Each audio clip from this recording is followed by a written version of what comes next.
Desire Doué, nyota wa PSG raia wa Ufaransa, bwana mdogo ambaye alifunga magoli mawili katika ushindi wa magoli 5-0 kwenye mechi ya finali ya ligi ya mabingwa barani Ulaya Mei 31, 2025.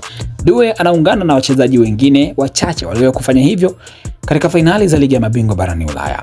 Gareth Bale alifanya hivyo mwaka 2018 akiwa na kikosi cha Real Madrid. Wengine ni Cristiano Ronaldo, raia wa Ureno, ambaye alifunga magoli mawili pia katika finali ya ligi ya mabingwa barani Ulaya mwaka 2017.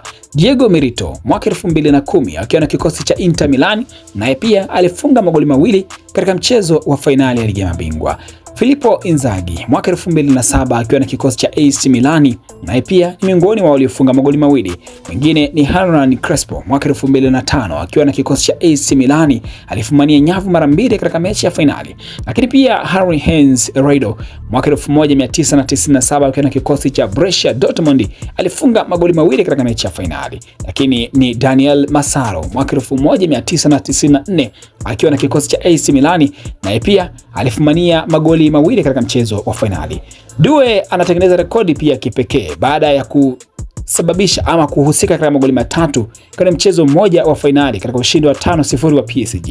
Hii ni Travel TV. Mimi ni Mbushi Kwelasa, endelea kutufuatilia kujua mengi zaidi ya kimichezo.